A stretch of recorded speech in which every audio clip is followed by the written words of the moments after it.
അസ്സലാമു welcome back to ഇൻസ vibes. അപ്പോൾ ഇന്നത്തെ വീഡിയോ ഞാൻ വർക്ക് ചെയ്യുന്ന എബിലിറ്റി ഫൗണ്ടേഷൻ ഫോർ ഡിസേബിൾ എന്ന് പറഞ്ഞിട്ടുള്ള ഒരു ഇൻസ്റ്റിറ്റ്യൂട്ടിലെ കുട്ടികൾ ലക്ഷദ്വീപിലേക്ക് കൊണ്ടുപോവാണ് അവരെ പ്രോഗ്രാമിന് വേണ്ടിയിട്ട്. അപ്പോൾ അതിൻ്റെ ഒരു ചെറിയൊരു വ്ളോഗ് പോലെ വീഡിയോ ചെയ്യുകയാണ്. അപ്പോൾ ഞങ്ങളെല്ലാവരും ലക്ഷദ്വീപ് പോകാൻ വേണ്ടിയിട്ട് റെയിൽവേ സ്റ്റേഷനിൽ എത്തിയിട്ടുണ്ട്.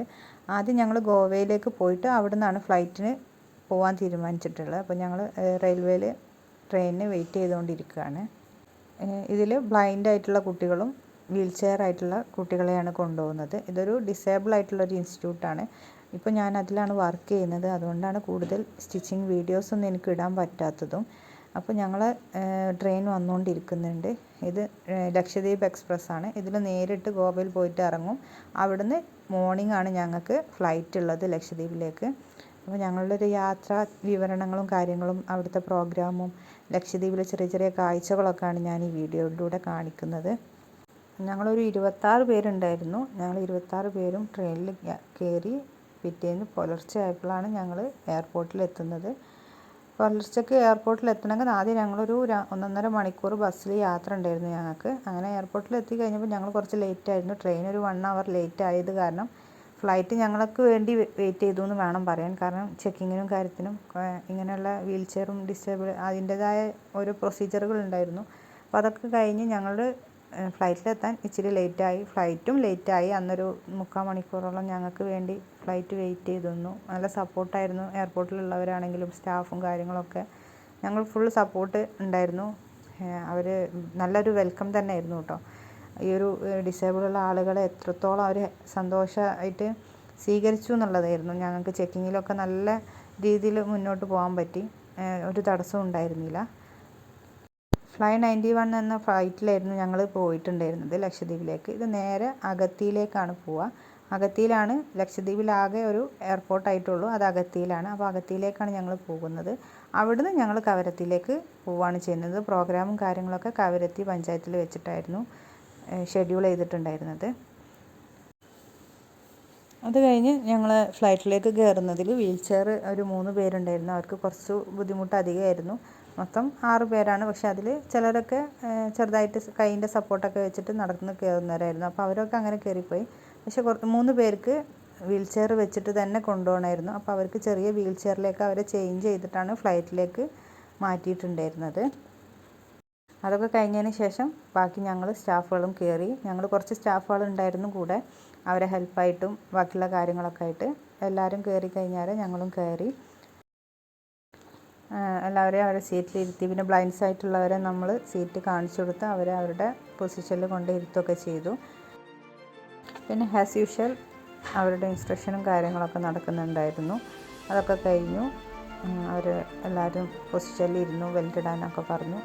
സാധാ എല്ലാ ഫ്ലൈറ്റിലും കയറുമ്പോൾ ഉള്ള അതേപോലെ ഇൻസ്ട്രക്ഷനും കാര്യങ്ങളൊക്കെ ഞങ്ങൾക്ക് കിട്ടി. അതിനുശേഷം ഞങ്ങൾക്ക് ഞങ്ങളുടെ ഫ്ലൈയിങ് സ്റ്റാർട്ട് ചെയ്തു കേട്ടോ.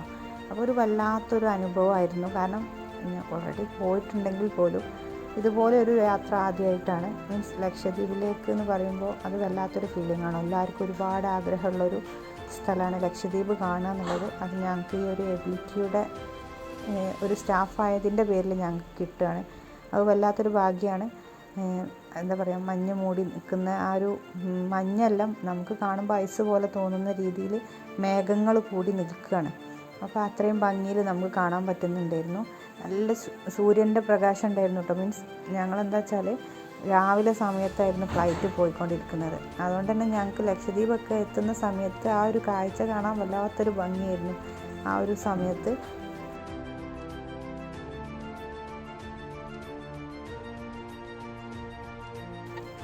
അപ്പോൾ ഞങ്ങൾ ദ്വീപ് കാണാൻ തുടങ്ങി. ആ ബ്ലൂ ഗ്രീനും എല്ലാം മിക്സ് ആയിട്ടുള്ള ആ ഒരു കാഴ്ച കാണാൻ തുടങ്ങി കേട്ടോ.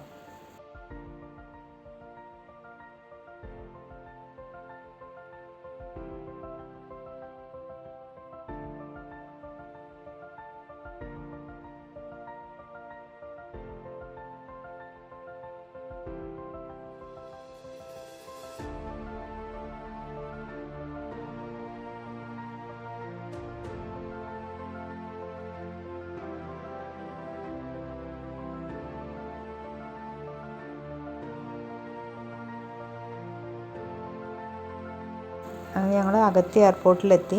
അതൊരു ചെറിയൊരു ബിൽഡിങ്സാണ്, അല്ലാതെ വലിയ ഒരു നമുക്കൊരു എയർപോർട്ടിൻ്റെ ലുക്കിലൊന്നും കാണാനൊന്നുമില്ല. അവിടെ റൺവേ കാര്യങ്ങളുണ്ട്, ഇതുപോലെ നമുക്ക് ഇന്നും എക്സിറ്റൊക്കെ ചെയ്യുന്ന ഏരിയ ഉണ്ട്. ആ സമയത്ത് തന്നെ അവിടെ ഒരു ഹെലികോപ്റ്റർ വന്ന് ഇറങ്ങിയിട്ടുണ്ടായിരുന്നു. നമ്മൾ പറയുന്നത് കേട്ടിട്ടുണ്ട്, അർജൻറ്റ് കേസിലൊക്കെ ഹെലികോപ്റ്റർ അവർ യൂസ് ചെയ്യുന്നൊക്കെ. അതും കൂടെ ഞങ്ങൾക്ക് അടുത്ത് നിന്ന് കാണാൻ പറ്റി. അതേപോലെ അവിടെയുള്ള സ്റ്റാഫുകളൊക്കെ നമുക്ക് നല്ല രീതിയിലായിരുന്നു ഞങ്ങളെ വെൽക്കം ചെയ്തിട്ടുണ്ടായിരുന്നു കേട്ടോ. വീൽ ചെയർസ് ഉണ്ടായത് കൊണ്ടാണ് അങ്ങനെ ഒരു വെൽക്കം ഞങ്ങൾക്ക് കൂടുതലായിട്ട് കിട്ടിയിട്ടുള്ളത് കേട്ടോ. അപ്പോൾ ഞങ്ങളെല്ലാവരും വെയിറ്റിങ്ങിലാണ്, ചെക്കിങ്ങും കാര്യങ്ങളൊക്കെ നടക്കുകയാണ്. ഞങ്ങളുടെ ലഗേജും കാര്യങ്ങളും പിന്നെ അതുപോലെ ഞങ്ങളുടെ എൻട്രി പാസും ഡീറ്റെയിൽസൊക്കെ അവർ ചെക്ക് ചെയ്തുകൊണ്ടിരിക്കുകയാണ്. അതൊക്കെ കഴിഞ്ഞ് ഞങ്ങൾ എക്സിറ്റ് ചെയ്തു. അപ്പോൾ ഞങ്ങൾക്ക് അവിടെ സ്വീകരണം ഉണ്ടായിരുന്നു.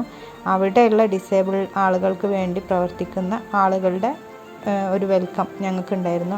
ഞങ്ങൾക്ക് ഈ ഒരു ടൂർ പാക്കേജ് തന്നിട്ടുള്ള അവരും എല്ലാം ഉണ്ടായിരുന്നു അവിടെ. അവർ ഞങ്ങൾക്ക് സമ്മാനങ്ങളൊക്കെ തന്ന് അവരുണ്ടാക്കിയിട്ടുള്ള, അവർ കൈകൊണ്ട് ഉണ്ടാക്കിയിട്ടുള്ള ചില ഹാൻഡിക്രാഫ്റ്റ്സുകളൊക്കെ ഞങ്ങൾക്ക് തന്നു, ഗിഫ്റ്റായിട്ട് തന്നിട്ടുണ്ടായിരുന്നു. അങ്ങനെ അതൊക്കെ കഴിഞ്ഞ് ഞങ്ങൾ അവിടുന്ന് എല്ലാവരും ഓട്ടോ ആണ് കേട്ടോ. നമ്മൾ എയർപോർട്ടിൻ്റെ മുറ്റാണ് ഈ കാണുന്നത്. അവിടെ ഫുൾ നമ്മൾ യാത്ര ചെയ്യുക എയർപോർട്ടിൽ നിന്ന് ഓട്ടോയിലാണ്. അവിടെ കൂടുതലും വാഹനം എന്ന് പറയുന്നത് ഞങ്ങൾ കണ്ടിട്ടുള്ളത് ഓട്ടോ തന്നെയാണ്. അവിടെ ഒരു ടാക്സി എന്ന് പറയുന്നത് ഓട്ടോ ആയിട്ടാണ് പ്രവർത്തിക്കുന്നത്. മീൻസ് അവിടെ ബസ് ഇല്ലല്ലോ, അവർക്ക് ബസ് സർവീസും കാര്യങ്ങളൊന്നുമില്ല. അപ്പോൾ അതിൽ കഴിഞ്ഞ് ഞങ്ങൾ ഓട്ടോയിലാണ് ഞങ്ങൾ പോയിക്കൊണ്ടിരിക്കുന്നത്. ഞങ്ങൾ ആദ്യം ഒന്ന് ഫ്രഷ് ആവാൻ പോവാണ്. ഇന്ന് തന്നെ ഞങ്ങൾ കവരത്തിയിലേക്ക് വെസൽ വഴിയാണ് പോവുക. വെസൽ എന്ന് പറഞ്ഞാൽ ചെറിയൊരു ബോട്ടല്ല, ഒരു കപ്പലും അല്ല, അതിൻ്റെയൊക്കെ രണ്ടിൻ്റെയും നടുക്ക് വരുന്ന ഒരു സാധനം എന്നൊക്കെ പറയാം. ഞങ്ങൾ ആദ്യമായിട്ടാണ് വെസൽ എന്നൊക്കെ കേൾക്കുന്നുണ്ടായിരുന്നത്. അത് അത്യാവശ്യം നല്ല സൗകര്യമുള്ളൊരു കപ്പലാണെന്നോ അല്ലെങ്കിൽ ബോട്ടാണെന്നൊക്കെ പറയാൻ പറ്റും കേട്ടോ. അപ്പോൾ ഞങ്ങൾ ആദ്യം ഓട്ടോയിൽ ഞങ്ങളൊന്ന് ഫ്രഷപ്പ് ആവാൻ പോവാണ്. കാരണം ഞങ്ങൾ ഇന്നലെ രാത്രി മീൻസ് വൈകുന്നേരം തന്നെ ഇറങ്ങിയിട്ടുണ്ട്. ഉച്ച സമയത്ത് ഞങ്ങളുടെ സെൻറ്ററിൽ നിന്ന് ഇറങ്ങിയിട്ടുണ്ട്, എബിലിറ്റിയിൽ നിന്ന്. അത് കഴിഞ്ഞ് ഞങ്ങളിപ്പോഴാണൊന്ന് ഒരു റൂം ഞങ്ങൾക്ക് കിട്ടാൻ പോകുന്നത്. അപ്പോൾ ഞങ്ങളെല്ലാ ലഗേജൊക്കെ ആയിട്ട് ഞങ്ങൾക്ക് ഒരു റൂം, ഒരു ലോഡ്ജ് കിട്ടിയിട്ടുണ്ടായിരുന്നു. അവിടത്തേക്ക് പോയിക്കൊണ്ടിരിക്കുകയാണ്.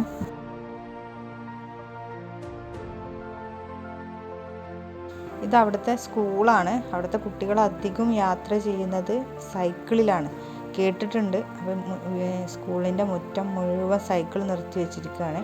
ഹൈസ്കൂളും എല്ലാം ഉള്ളൊരു സ്കൂളാണ് തോന്നുന്നുണ്ട്. ചെറിയ ചെറിയ അങ്ങാടികളൊക്കെയാണിത്. ഒരുപാട് ഷോപ്പുകളൊന്നുമില്ല, കുറച്ച് സാധനങ്ങളുള്ള കുറച്ച് ഷോപ്പുകളൊക്കെ. അപ്പോൾ അവർക്ക് എല്ലാ സാധനങ്ങളും നമ്മളെ നാട്ടിൽ നിന്ന്, കേരളത്തിൽ നിന്ന് കൊണ്ടുവരണം എന്നാണ് പറഞ്ഞു കേട്ടിട്ടുള്ളത്. അപ്പോൾ ഞങ്ങളിതിപ്പോൾ ഒരു ബീച്ചിലാണുള്ളത്. ഇവിടെയാണ് ഞങ്ങളെ ബസ്സിൽ വരിക എന്ന് പറഞ്ഞിട്ടുള്ളത്. പക്ഷേ ഞങ്ങൾ എത്തിയപ്പോഴത്തേക്ക് ഉച്ച ആയിട്ടുണ്ടായിരുന്നു. ആ ഉച്ച സമയത്ത് വേലിയിറക്കം കാരണം കടൽ താഴേക്ക് ബാക്കോട്ട് പോയിട്ടുണ്ടാവും. അത് കാരണം ഞങ്ങൾക്ക് ഇവിടെ ഞങ്ങളുടെ വെസൽ ഈ കരയുടെ അടുത്തില്ല. അത് കാരണം ഞങ്ങൾ ഇവിടുന്ന് മാറിയിട്ട് വേറൊരു പോർട്ടിലേക്ക് പോകേണ്ടി വന്നു. ആ കാണുന്നതാണ് വെസൽ എന്ന് പറഞ്ഞിട്ടുള്ളത്. അതിലേക്ക് പോകണം. അതിന് മുന്നേ ഞങ്ങൾക്കൊരു ബോട്ട് കയറണം. അത് അവിടെ എത്തിയിട്ട് ഞങ്ങൾ അതിലേക്ക് കയറ്റുക ചെയ്യുക. കാരണം അതും കര അടുക്കില്ല. ഇത് കാണുന്നത് നമ്മൾ ഫിഷൊക്കെ പിടിക്കുന്ന വലിയ ബോട്ടാണ്. ഞങ്ങൾ കയറാനുള്ള ഞങ്ങൾക്ക് നേരെ ഓപ്പോസിറ്റിലെ ഈ ഒരു ബോട്ടിൽ ഞങ്ങൾ കയറണം. 2 ട്രിപ്പായിട്ടായിരുന്നു കയറിയിരുന്നത്. ലഗേജും ആളും എല്ലാം കൂടെ ഒരുപാട് അതിൽ കൊള്ളൂല. അപ്പോൾ ആദ്യം ഇവർ നമ്മൾ കുറച്ച് പേരെ ഇറക്കും, എന്നിട്ട് അവരെ കൊണ്ടുപോയിട്ട് ആ വെസലിലേക്ക് കയറ്റുകയാണ് ചെയ്യുക. എന്നിട്ട് പിന്നെ റിട്ടേൺ വന്നിട്ട് പിന്നെ ഞങ്ങളെ കൊണ്ടുപോകാൻ ചെയ്തിട്ടുള്ളത്. അങ്ങനെ 2 ബോട്ട് ഉണ്ടായിരുന്നു അങ്ങോട്ടും ഇങ്ങോട്ടും കൊണ്ടുപോകാൻ. ഈ വെസൽ അത്യാവശ്യം നന്നായിട്ട് ആളുകളൊക്കെ നമുക്ക് കയറ്റാൻ പറ്റും കേട്ടോ. അത്യാവശ്യം വലിയ വെസൽ തന്നെ ആയിരുന്നു. ആക്ച്വലി ഞങ്ങൾ ഈ ബോട്ട് വെസൽ ഈ ഒരു യാത്രകളൊന്നും ഇല്ലാതെ വെള്ളത്തിലൂടെയുള്ള ഈ വീൽ ചെയർസിനെ കയറ്റുക ഇറക്കുക എന്നൊക്കെ പറഞ്ഞാൽ കുറച്ച് റിസ്ക് ഉള്ള കാര്യമായിരുന്നു. അതൊന്നും ഇല്ലാതെ ഞങ്ങൾ പ്രോഗ്രാമിന് വരാൻ വേണ്ടിയായിരുന്നു കപ്പൽ ഒഴിവാക്കിയിട്ട് ഞങ്ങൾ ഫ്ലൈറ്റിന് വന്നത്. പക്ഷേ അഗത്തിയിൽ എന്തോ പ്രോബ്ലംസ് കാരണം ഞങ്ങൾക്ക് അവിടെ പ്രോഗ്രാം അവതരിപ്പിക്കാൻ പറ്റിയില്ല. നേരെ ഞങ്ങൾ അവിടുന്ന് കവരത്തിയിലേക്ക് പോകേണ്ടി വന്നു. അതാണ് ഞങ്ങളിപ്പോൾ ഈ ബോട്ടിലും വെസലിലൊക്കെ കയറേണ്ടി വന്നത്. പക്ഷേ ഞങ്ങൾ വിചാരിച്ചതിനേക്കാളും നന്നായിട്ട് സ്മൂത്തായിട്ട് ആളുകളെ ഞങ്ങൾക്ക് കയറ്റി ഇറക്കാൻ പറ്റിയിട്ടുണ്ടായിരുന്നു ബോട്ടിലും വെസലിലും ഒക്കെ കേട്ടോ. നല്ല സപ്പോർട്ടായിരുന്നു അവർ. നല്ല നമുക്ക് എങ്ങനെ വേണ്ടതെന്ന് വെച്ചാൽ അതിന് കംഫർട്ടായ രീതിയിൽ ഞങ്ങളെല്ലാവരും അതിൽ ട്രീറ്റ് ചെയ്തിട്ടുണ്ടായിരുന്നു.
ഈ ഒരു കാഴ്ചകളൊരു വിവരിക്കാൻ പറ്റുന്നതല്ല. കാരണം നീലാകാശം, പച്ചക്കടൽ എന്നൊക്കെ നമ്മൾ പറയുന്ന ആ ഒരു ഫീല് കറക്റ്റ് നമുക്കത് കണ്ണുകൊണ്ട് കാണാൻ പറ്റിയിട്ടുണ്ടായിരുന്നു.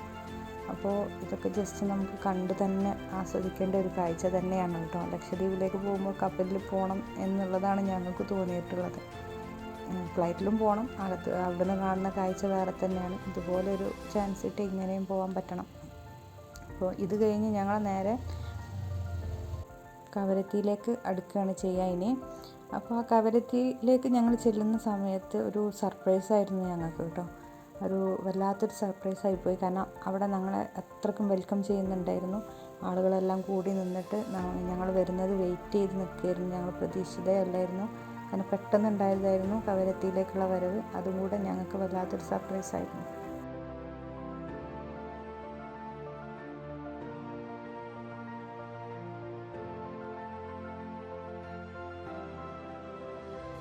അവിടെ ഞങ്ങൾ എത്തുന്ന സമയത്ത് അനൗൺസ്മെൻ്റൊക്കെ ചെയ്തിട്ട് ഞങ്ങളെല്ലാവരും വെൽക്കം ചെയ്ത് കാത്തു നിൽക്കുകയായിരുന്നു. ഹെലൻ കെല്ലർ അവാർഡ് ജേതാവായ ഫാറൂഖ് സാറും കൂടെ ഞങ്ങളെ അവിടെ വെൽക്കം ചെയ്യാനുണ്ടായിരുന്നു. സാറിൻ്റെ കൂടെ കുറേ അവിടെ അറിയപ്പെടുന്ന പലരും ഉണ്ടായിരുന്നു അവിടെ കേട്ടോ. അതൊക്കെ ഞങ്ങൾക്കൊരു സർപ്രൈസായിരുന്നു. ഇങ്ങനെ ഒരാളൊക്കെ ഞങ്ങളെ ഇത്രയും സന്തോഷത്തോടെയും സ്നേഹത്തോടെയും വെൽക്കം ചെയ്യാൻ അവിടെ ഉണ്ടാവുന്നൊക്കെ.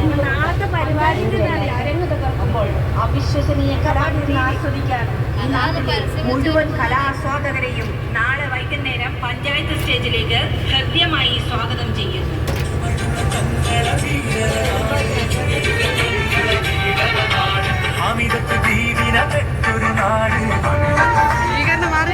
കേരളക്കരയിൽ അങ്ങോളം ഇങ്ങോളം നിറഞ്ഞ സദസ്സുകളിലും സംസ്ഥാന നീതി വകുപ്പ് സംഘടിപ്പിച്ച മിക്ക വേദികളിലും Mazhavil Manorama Flowers, Media One, Amrita തുടങ്ങിയ പ്രധാന ചാനലുകളിലും ദുബായിലും കലാവിരുന്നൊരുക്കി ആസ്വാദക ഹൃദയം കവർന്ന അനുഗ്രഹീത കലാകാരന്മാർ അരയ്ക്കുതാഴെ തളർന്നവരും കാഴ്ച പരിമിതിക്കാരുമാണെന്നത് ഈ കലാപ്രകടനത്തെ ഭിന്നവും വിചിത്രവുമാക്കുന്നു. ലക്ഷദ്വീപ്